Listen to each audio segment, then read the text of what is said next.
الحمد للہ رب العالمین والصلاة والسلام علی رسولہ الکریم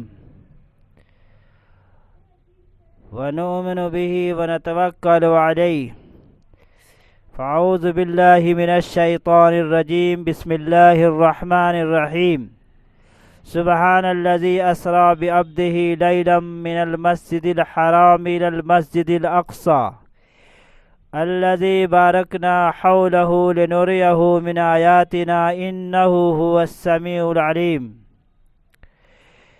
میرے محترم بزرگوں اور بھائیوں، آج سے تقریباً 1400 سال پہلے ایک عقل کو حیران کر دینے والا واقعہ پیش آیا جس کو ہم معراج کے نام سے جانتے ہیں۔ یہ عظیم واقعہ ہجرت مدینہ سے 1.5 سال پہلے پیش آیا تھا۔ قرآن مجید کی آیتوں کے مطابق اس سفر مبارک کے 2 حصے ہیں۔ ایک حصہ زمینی ہے، یعنی مسجد حرام سے مسجد اقصی تک، اور دوسرا حصہ آسمانی ہے، یعنی مسجد اقصی سے سدرۃ المنتہا تک۔ سورہ بنی اسرائیل میں جو کہ 15واں پارہ ہے اور اس کی یہ پہلی آیت ہے، اس میں زمینی سفر کا تذکرہ ہے۔ سبحان الذی اسری بعبدہ لیلا من المسجد الحرام الی المسجد الاقصی، پاک ہے وہ ذات جو لے گئی راتوں رات اپنے بندے حضرت محمد صلی اللہ علیہ وسلم کو رات کے ایک حصے میں مسجد حرام سے مسجد اقصی تک۔ الذی بارکنا حولہ، جس کے آس پاس ہم نے برکتیں رکھی ہیں۔ لنریہ آیاتنا، تاکہ ہم دکھائیں محمد صلی اللہ علیہ وسلم کو اپنی نشانیوں میں سے کچھ نشانیاں۔ انہ هو السمیع البصیر، یقیناً سب کچھ سننے اور سب کچھ دیکھنے والا تو صرف اللہ تعالیٰ کی ذات ہے۔ مسجد حرام سے مسجد اقصی تک جانے کو اسرا کہتے ہیں، اور مسجد اقصی سے سدرۃ المنتہا تک جانے کو معراج کہتے ہیں۔ معراج کے واقعے میں حضور صلی اللہ علیہ وسلم مسجد حرام سے مسجد اقصی تشریف لے گئے، پھر وہاں سے سدرۃ المنتہا بلکہ اس سے اوپر اللہ جل شانہ کی بارگاہ میں حاضر ہوئے۔ جب سورج ڈھل گیا تو حضور صلی اللہ علیہ وسلم کے آسمانوں پر جلوہ افروز ہونے کا وقت آیا۔ آپ صلی اللہ علیہ وسلم شام کی نماز مغرب سے فارغ ہو کر مکہ مکرمہ میں اپنی چچا جاد بہن حضرت ام ہانی رضی اللہ عنہا کے گھر آرام فرما رہے تھے۔ اچانک گھر کی چھت پھٹی، جبرائیل علیہ السلام نیچے اترے، آپ کے ساتھ فرشتے بھی تھے۔ جبرائیل علیہ السلام نے ادب کا لحاظ کرتے ہوئے اپنے آپ کے تلوؤں کو بوسہ دے کر بیدار کیا۔ حتیم میں لے جا کر سینہ مبارک کا آپریشن کیا بغیر کسی تکلیف کے اور اس کو چاک کیا، اور قلب مبارک کو ایک سونے کی پلیٹ میں زمزم کے پانی سے دھویا گیا۔ ایمان و حکمت اور نور الہی بھر کر آپ کے سینے کو سی دیا گیا، اور دونوں کندھوں کے درمیان مہر نبوت لگا کر آسمانوں کی سیر کی خوشخبری سنائی۔ آپ صلی اللہ علیہ وسلم کی سواری کے لیے جنت سے ایک جانور براق لایا گیا جو سفید رنگ کا تھا، گدھے سے بڑا اور کھچر سے چھوٹا تھا۔ وہ اتنا تیز رفتار تھا، جہاں اس کی نظر پڑتی تھی وہاں اس کا قدم پڑتا تھا، چنانچہ پل جھپکنے میں سینکڑوں میل کی مسافت طے کرتا تھا۔ اور بیٹھنے کے لیے زین کسی ہوئی تھی۔ جب آپ صلی اللہ علیہ وسلم اس پر سوار ہوئے تو خوشی سے جھومنے لگا کہ اس کو امام الانبیاء کے سواری بننے کا شرف حاصل ہو رہا ہے۔ جبرائیل علیہ السلام نے آپ کی رکاب پکڑی اور میکائیل علیہ السلام نے لگام تھامی۔ اس شان سے حضور صلی اللہ علیہ وسلم روانہ ہوئے۔ جب مسجد حرام سے مسجد اقصی کی طرف سفر شروع ہوا، چلتے ہوئے ایسی زمین پر گزر ہوا جہاں کھجوروں کے درخت بہت زیادہ تھے۔ جبرائیل علیہ السلام نے فرمایا، یہاں اتر کر 2 رکعت نماز پڑھیے۔ آپ صلی اللہ علیہ وسلم نے وہاں 2 رکعت نفل نماز پڑھی۔ پھر جبرائیل علیہ السلام نے فرمایا، یہ یثرب یعنی مدینہ منورہ ہے، جہاں آپ نے نماز پڑھی ہے وہاں آپ ہجرت کریں گے۔ اس کے بعد آپ ایک اور زمین پر پہنچے۔ جبرائیل علیہ السلام نے عرض کیا، یہاں اتر کر 2 رکعت نفل پڑھیے۔ آپ صلی اللہ علیہ وسلم نے یہاں بھی 2 رکعت نماز پڑھی۔ جبرائیل علیہ السلام نے عرض کیا، آپ نے وادی سینا اور شجر موسیٰ کے پاس نماز پڑھی ہے، جہاں اللہ تعالیٰ نے حضرت موسیٰ علیہ السلام سے کلام کیا تھا۔ پھر ایک سفید زمین سے گزر ہوا۔ جبرائیل علیہ السلام نے عرض کیا، یہاں بھی 2 رکعت نماز پڑھیے۔ نماز سے فارغ ہوئے تو انہوں نے عرض کیا کہ آپ صلی اللہ علیہ وسلم، آپ نے مدین میں نماز پڑھی ہے، جو حضرت شعیب علیہ السلام کے رہنے کی جگہ تھی۔ وہاں سے آپ صلی اللہ علیہ وسلم روانہ ہوئے اور ایک زمین پر پہنچے۔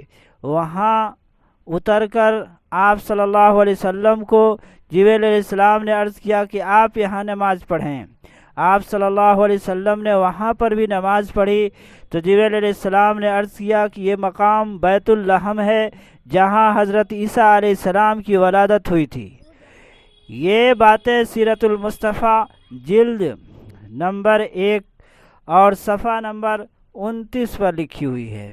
آپ صلی اللہ علیہ وسلم براق پر تشریف لے جا رہے تھے۔ راستے میں ایک بڑھیا پر گزر ہوا جو راستے کے کنارے کھڑی ہو کر آپ کو آواز دے رہی تھی۔ جبرائیل علیہ السلام نے عرض کیا، آگے چلیے، اس طرف توجہ نہ کیجیے، آپ چلتے رہے۔ پھر ایک بوڑھا شخص نظر آیا جو راستے سے ایک طرف کھڑا تھا اور وہ آپ کو اپنے پاس بلا رہا تھا کہ اے محمد صلی اللہ علیہ وسلم ادھر آئیے۔ جبرائیل علیہ السلام نے عرض کیا، آگے چلتے رہیے۔ آگے چل کر آپ صلی اللہ علیہ وسلم ایک جماعت کے پاس سے گزرے۔ انہوں نے آپ کو ان الفاظ سے سلام کیا، السلام علیک اول، السلام علیک یا آخر، السلام علیک حاشر۔ آپ پر سلام ہو اے سب سے اول والے، آپ پر سلام ہو سب سے آخر میں آنے والے، آپ کو سلام ہو سب کو جمع کرنے والے۔ جبرائیل علیہ السلام نے عرض کیا کہ ان کے سلام کا جواب دیجیے۔ آپ صلی اللہ علیہ وسلم نے جواب دیا۔ اس کے بعد جبرائیل علیہ السلام نے وضاحت کیا کہ وہ بڑھیا دنیا تھی، اب دنیا کی اتنی تھوڑی عمر باقی رہ گئی ہے جتنی اس عورت کی عمر باقی ہے، اور وہ جو بوڑھا تھا وہ شیطان تھا۔ دونوں کا مقصد آپ کو اپنی طرف مائل کرنا تھا۔ اگر آپ ان کے جواب دے دیتے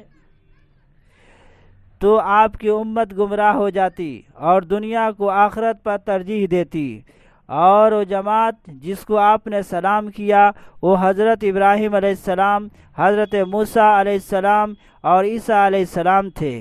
چلتے ہوئے آپ صلی اللہ علیہ وسلم کا گزر ایسی قوم پر ہوا جن کے ناخن تانبے کے تھے۔ وہ اپنے چہروں اور سینوں کو ناخنوں سے چھیل رہے تھے۔ جبرائیل علیہ السلام نے عرض کیا، جانتے ہیں یہ کون لوگ ہیں؟ یہ وہ لوگ ہیں جو آدمیوں کا گوشت کھاتے ہیں، یعنی ان کی غیبت کرتے تھے، ان کی عزت و آبرو کو خراب کرتے تھے۔ ہم کو اور آپ کو اللہ تعالیٰ غیبت جیسی ناپاک گناہ سے حفاظت کی توفیق عطا فرمائے۔